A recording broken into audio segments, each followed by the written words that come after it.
Dünya değişiyor. Artık ne petrol ne altın. Geleceğin en değerli kaynağı gıda ve su. Zaten suyla ilgili daha önce nasıl yatırım yapılacağına dair bir video çekmiştim. Şimdi sırada gıda var. Kuraklık, savaşlar ve tedarik zincirleri krizleri derken organik gıdaya ulaşmak her geçen gün zorlaşıyor. Bu tablo yatırımcılar için ne anlama geliyor? Gıda artık sadece bir ihtiyaç değil, stratejik bir yatırım aracı olabilir mi? Pandemiyle başlayan tedarik zinciri sorunları, ardından gelen savaşlar ve enerji kriziyle birleşince dünya bir şeyi fark etti. Yemek bulmak artık eskisi kadar kolay değil. Dünya Gıda ve Tarım Örgütü'ne göre önümüzdeki 25 yıl küresel gıda talebi %50 artacak ama tarım arazilerinin %20'si kullanılamaz hale gelebilir. Yani talep artıyor, üretim düşüyor. Aradaki fark da yatırım fırsatı. Çünkü bir ürünün talebi artarken üretimi düşüyorsa doğal olarak fiyatları yükselir. Bir zamanlar lüks sayılan organik gıdalar şimdi bazı bölgelerde neredeyse ulaşılmaz hale geliyor. Nedeni basit. Üretim maliyetleri uçtu. İnsanlar artık bunu yapmak istemiyor. İşte tüketim kültürü var üretimden çok. İşte organik tarımda kullanılan gübre, tohum, işçilik hepsi daha pahalı. Ama talep azalmıyor. Tam tersine artıyor. Avrupa'da organik sebze fiyatları son 3 yılda %40 yükseldi. Türkiye'de ise organik yumurta ve süt ürünlerinde artış %70'i geçti.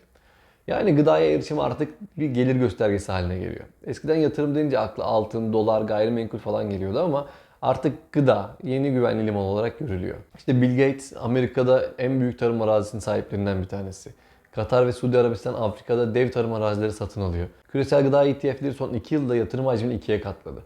Toprak artık sadece çiftçinin değil, yatırımcının da altını. Tarım arazileri, gıda işletme şirketleri, işte organik markalar, hatta dikey tarım ve yapay et şirketleri. Hepsi geleceğin gıda ekonomisinin bir parçası. Tabii ki riskleri de var. İklim değişikliği, su kaynaklarının tükenmesi ve küresel regülasyonlar yatırımcıyı zorlayabilir. Ama bu aynı zamanda inovasyonun da kapısını açıyor. Tarım teknolojileri, dikey tarım ve karbon nötr üretim modelleriyle gıda sektörüne yapılan yatırımlar hem çevreci hem de kazançlı hale geliyor. Gıda teknolojileriyle birleştiğinde yeni bir çağ başlıyor. Belki de önümüzdeki 10 yılda 1 kilo buğday bir hisse senedi kadar değerli olacak.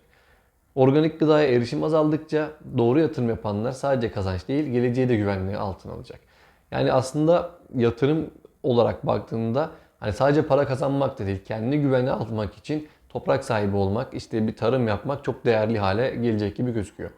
Peki sizce geleceğin en büyük yatırımı altın mı olacak yoksa bir avuç toprak mı? Bugün neden gıdanın önemli olduğunu, neden yatırım yapılması gerektiği üzerine konuştum. Bir sonraki videoda da gıdaya nasıl yatırım yaparız bunun üzerine konuşacağız. Birkaç gün içerisinde muhtemelen yeni videomu da yayınlarım. Nasıl gıdaya yatırım yapacağımız hakkında bildirimleri açarsanız bundan sonraki videolarım zaten karşınıza hemen düşecektir. Bu tarz içerikleri seviyorsanız beğenip abone olmayı unutmayın. Bir sonraki videoda görüşmek üzere.